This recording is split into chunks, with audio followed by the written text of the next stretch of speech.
Hey viewers and friends, Andrew back again and welcome to another DVD update. I wanted to get this update out of the way today because as of tomorrow I will be away for a week. My partner and I are going up to North Queensland, to Cairns, Great Barrier Reef for a week. Really excited, I've never been there before, so I've been really looking forward to this trip for a while. So I thought I'd do an update as my last video before I go away. So no more videos for the next week. We're taking the laptop because I'm pretty sure the place we're staying at has free Wi-Fi internet. So all going well, that will be the case, and I'll be able to comment back and forth with you guys, check messages, and maybe even check out some of your videos while I'm away. But I won't be uploading anything, so I just thought I'd let you know. But when I get back, I have a few videos planned, some slasher related videos. I'm wanting to get back into a few of them. Plus I will be holding another contest, so when I get back, one of my first videos will be a contest video, so something for you guys to look forward to. Anyway, on to the update. So the first bunch of movies I got, I actually got these from Rob. They're a bunch of old school animated DVD-Rs. So Rob, thanks a lot. And if you're not subbed to Rob, I'll be leaving his channel link in the description box below. He's another avid movie collector and movie lover from Australia. Does a bunch of great videos, really in-depth discussions on movies. He's great to listen to, so definitely check him out. He was kind enough to send me some animated DVD-Rs. So we have Wizards, which I'm really looking forward to checking out. Rock and Roll. Who Framed Roger Rabbit, which I think I may have seen before, but I can't really remember. And American Pop and Heavy Metal. I did have an opportunity to check out Heavy Metal last night and I really enjoyed it a lot. Very strange and bizarre movie, pretty different to anything I've seen before. It's from 1981, I believe. I really liked the old school animation in it, and there is a Blu-ray which I do intend to pick up at some point. It's an anthology movie and a pretty interesting and weird one because the stories don't really combine together really. They're all extremely different. Mix of genres in this one. You've got film noir, adult fantasy, sci-fi, even horror. Awesome soundtrack. I love the soundtrack in Heavy Metal. But yeah, if you're looking for something kind of different, kind of bizarre, a really good old school adult animation movie, definitely check out Heavy Metal. It was great. So Rob, thanks a lot for those.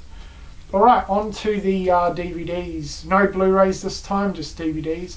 One non-horror, and that is Cop and a Half. Picked this one up for $5 at my local Crazy Clark's, which is like a discount store here in Australia. Pretty surprised to see this. I had no idea it even had an Australian DVD release, or a DVD release altogether for that matter.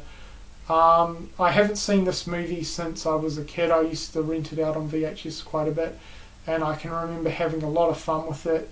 It was a really solid early 90s family film about a young boy who's obsessed with being a cop. He ends up doing some work experience with a police officer played by Burt Reynolds. Just a fun sort of comedy family film, Cop and a Half. So looking forward to rewatching this one. Alright, now on to the horror titles. First up we have Dark Age.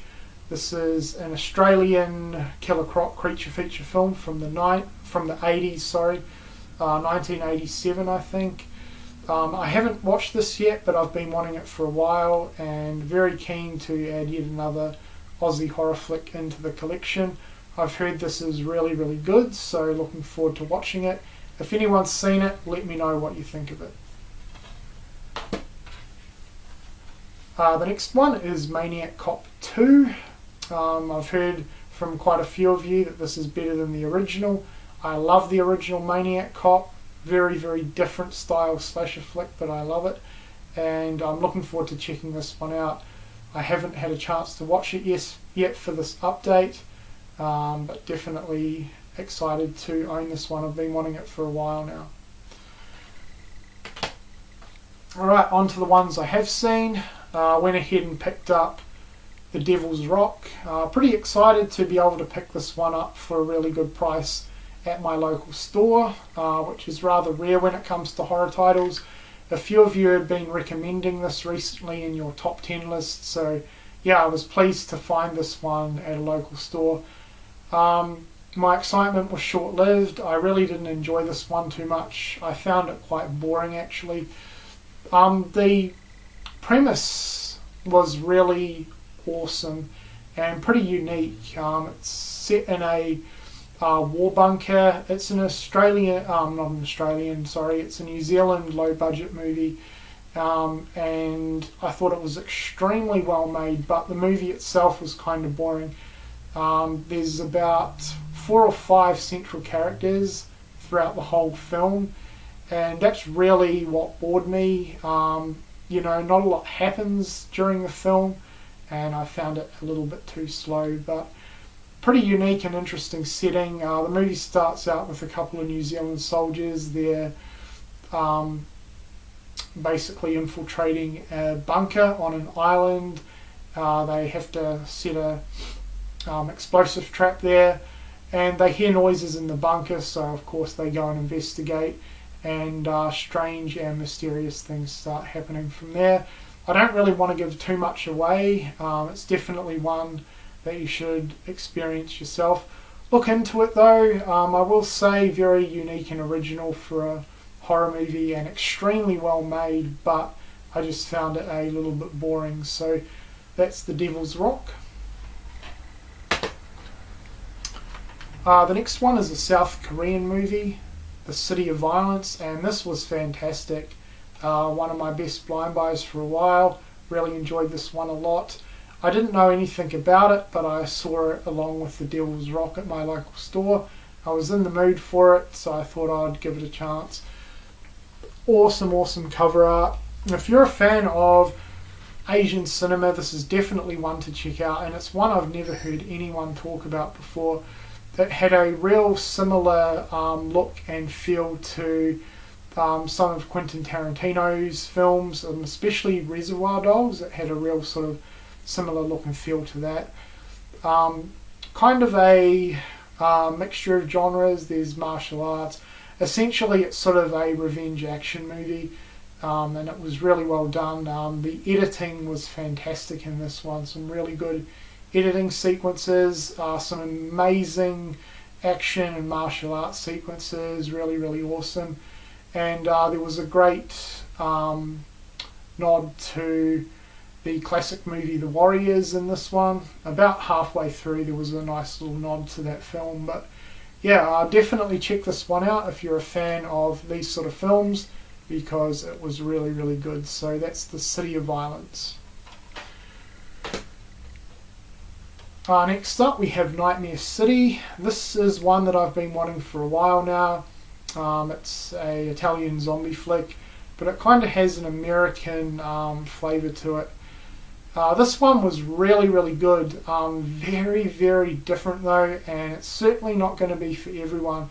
This is an extremely different zombie film. Basically, it is zombies, but they carry guns, knives, machetes, melee weapons, and that's how they kill. They don't necessarily bite their victims. They just pretty much go ape shit and kill everyone with weapons. So pretty interesting, not for everyone, but I had a lot of fun with this one. The gore is really, really cheesy, but yeah, it's just sort of a splatter, gore, zombie, crazy, fun film, and I really did enjoy this one a lot. The ending was pretty bad though. I felt it was a cop-out, and I didn't care for the ending at all, but other than that, you know, I had a lot of fun with this film. It's certainly not one to take seriously, but if you're a fan of zombies and you're wanting something completely different, definitely check this one out. To me, it was kind of a combination of a mass body count slasher, zombie flick, and there was even some vampire elements thrown in for good measure as well. So that is Nightmare City. The next one is A Blade in the Dark, and I had pretty high hopes for this one, but I came away fairly disappointed. I've been trying to get into Italian horror giallos lately, and I've pretty much come to the conclusion that they are just not for me. I'm never really going to get into Italian horror in a big way, and giallos. There are some Italian horror that I do enjoy, but I'm finding the ones I do like have more of a American influence. But yeah, unfortunately, didn't enjoy this one, found it rather slow and boring, did not enjoy the characters whatsoever. The kills were pretty good, it was a pretty stylish film, but the voice dubbing was fucking atrocious. God, it was horrible. A lot of people rave about this movie, A Blade in the Dark, but I really didn't enjoy this one. So yeah, I've pretty much given up on Italian horror. Last, but certainly not least, we have Slugs. What a fun, fucking awesome 80s creature feature this one was. I've been wanting it for a while now, and I've got to say, if I had have held off doing my top 10 creature feature list, this would have had a spot in that. If you're a creature feature fan, an 80s creature feature fan, and you've never seen Slugs, do yourself a favour and check this one out. So all I'm really going to say, definitely the movie of the update. I fucking love this one. Awesome gore effects in this one, some really awesome kills. The slugs were nasty, and yeah, just a very good film. I'm probably going to do a separate review on this one, so stay tuned for that. But yeah, highly recommend Slugs. It was awesome. Alright, so that has been this DVD update. As I said, I'm away for the next week, so this will be my last video till I get back. I hope everyone has a really good week, and yeah, I hopefully will still be able to stay in touch with you guys via private messages and comments. But yeah, this will be my last official vid for a week. When I get back, as I said, I will be doing a contest video, so something for you guys to look forward to. Anyway guys, let me know what you think of my pickups, and thank you for watching.